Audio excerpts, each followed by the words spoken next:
lost one seed. No. The inflow was that long. Yay, you go, little ones. Hi guys, it's Katya here and welcome back to my YouTube channel. Today's video is gonna be about planting Anthurium seeds. So here's a little backstory of how me and my friend made our first hybrid. So he ordered Anthurium crystallinum from Ecuagenera, and when he got it, it already had like some closed sinus thingy going on. With each leaf that it grew, it kind of just exponentially closed it. So we do think that the plant he got from Equa was some sort of crystal like spaghetti hybrid, and it's really dark, makes the veins pop. It's bullet type, but it has small bumps, and it bloomed sometime in end of summer, so I think it was like August when we pollinated it. Anyways, it pushed out an inflow and one of my crystals. So this is the Pollen Pattern. This plant has bloomed for me many times and it has definitely seen better days. I have no idea why it hates life as much as it does. Ever since I've moved it from location where I was staying at summer back to home, it aborted inflow. It has aborted 2 inflows on me, and as you can see, it is really not happy and I don't know why. It has really good roots if we look at that, but I tried to sell it for a reasonably good price and nobody would buy it, and I don't think I have energy to deal with it, so it's kind of staying in the tent suffering, which is not best, but I probably should give it some TLC soon. Anyways, this is the Pollen Pattern. I went to my friend the other day and I picked up the seeds, and it's so funny because like the inflow was that long or even longer and we only pollinated like this bunch. And there are already, I mean, I got around 30 of the seeds and there are already like more than 50 at his place, and some are still to be collected, so it's still a lot of seeds. I can only imagine how much it is if you have a full spadix of seeds. So here are the seeds. Yesterday I put them in this glass of water because I was too lazy to do anything with them. Now, why is it good to put the seeds in the water when you get them, or if you've just collected them? So if you've squeezed the seeds out of the berries, you know, they are a little bit slimy, and just putting them in the water kind of clears that out, and it decreases the possibility for them to catch some sort of fungus, because I've had mold growing on them and usually it's nothing too serious. You can just wash the seeds and usually it's fine, but it's better to prevent it in the first place. And it also helps to hydrate them all equally, even though inside of the berry they are highly hydrated, so sometimes they can even sprout inside of a berry, which is interesting. But I've just put them here, and there is one particular seed that is kind of floating around, and I'm curious why does it have lower density, so we are gonna be planting that one separately and see what it happens. It could be a defected seed, it could not grow, or it could, who knows. I'm gonna be testing out 2 different methods. So the first one is I'm gonna plant them in sphagnum moss, which is the classic go-to seedling method, and the other method is I will be trying some sort of fern and bark mix with a little bit of perlite and some mealworm fertilizer.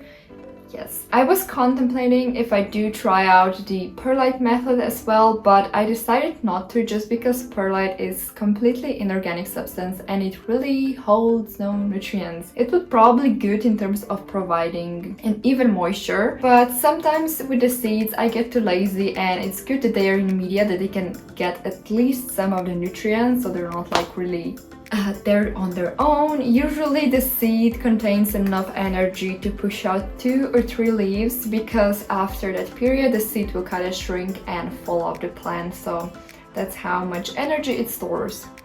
Generally what I've noticed. So yeah, we're gonna go and plant them, and I'm also gonna tell you a little bit about seed anatomy. So here is our jar of seeds. You can see them. It doesn't seem a lot, but I think I counted 32 yesterday. And there is the mystery seed. Here you can see it. That one. We're gonna separate this one. So I'm gonna go and put them on toilet paper and get rid of this water because we don't need it. Okay, so here are the seeds. now I am gonna go and show you a little bit of seed anatomy. Okay, so there are 3 seeds. You can see they are slightly wider at the top and slightly lower at the bottom, so they have one like brown dot. This is the spot where it was connected to the spadix and where it actually received all the nutrients to grow, so it's kind of like a belly button for the humans. And then if we look at the opposite side, there is a little bump here. It's usually slightly green in color, and that's where the new sprout will come from. So here is where the first root will form. It's called a radicle. I think it's gonna come out here and here as well. So don't worry if you see those brown parts, they're completely normal. And it's also funny to note because bigger berries can sometimes hold 2 or more seeds. We mainly got, so the first 2 berries that were ready, they held 2 seeds and the rest of them kind of had 1.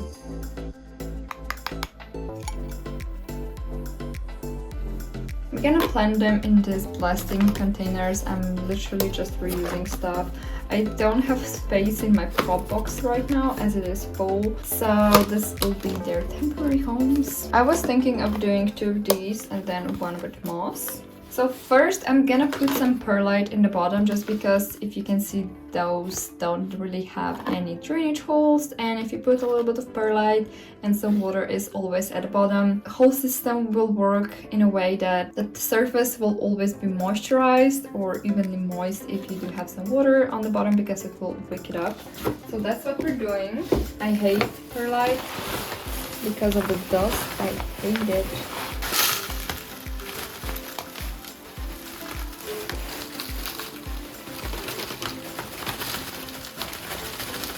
Okay, so we have our perlite for the bottom. I think this is a good amount. I could put slightly less, but oh well, it is what it is. I'm gonna show you the mix that I made. It's kind of like modified aroid mix. So as I mentioned, here is bark, very fine bark, and tree fern, perlite, and I put a little bit of mealworm fertilizer, and we're gonna put that on top.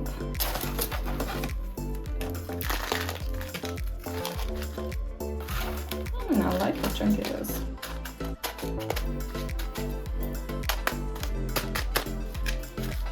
So there's one, and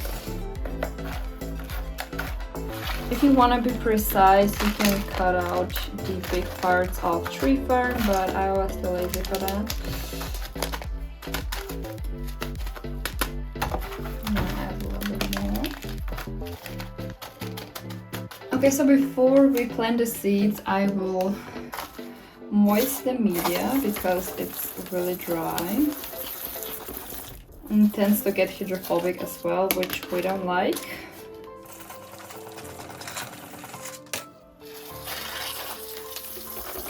Okay, I'm gonna spray it more later. Now I think we're gonna plant 3, 3, 3. Let's do 9 seeds in each. And what you can do is you can put that part of the seed down where the root will grow first, facing it down to the media, whichever you have, just so the root doesn't grow in the air and then back down. Well, if you could be bothered to do it, sometimes it can be a little bit annoying.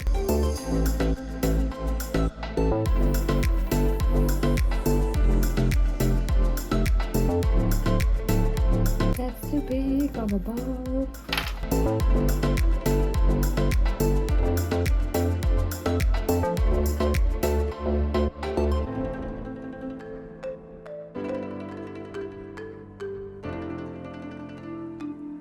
In the end, I will go and spray them a little more, just because they do really appreciate the moisture when they are germinating, but not too much. And voila! They are done. Once they grow up, you kind of just cut away this and they can grow freely.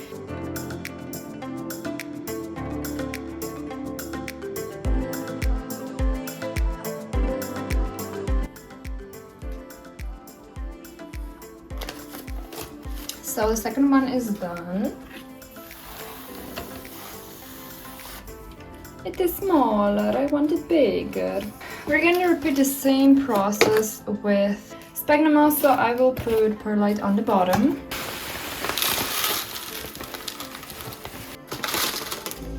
And now I have, here is some chopped sphagnum moss. I've kind of chopped it into smaller pieces. I still prefer sphagnum moss for the seeds. But again, I've not had that many to try out all the methods. So we're gonna place a layer of sphagnum moss. So somewhat similar to what we've done before, and put seeds. I don't know how many are still here.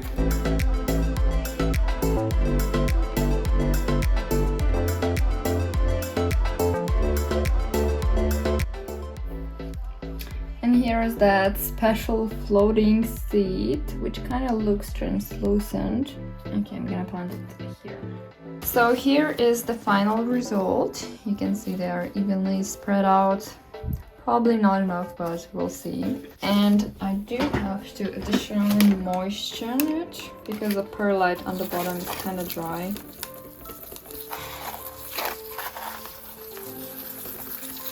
So here is that. And that's it. Voila, we're done. Now I'm gonna go and place them on top of my propagation station because, well, I'm out of space. I lost one seed. No. Come, baby, come. So here is my propagation station, which, as you can see, it's kind of full. There are a lot of seedlings out there which will gradually need to be moved out, and it's staying on a heat mat, so it's really warm and it creates perfect environment for everything to grow. It also has a lot of light, so they do appreciate it all.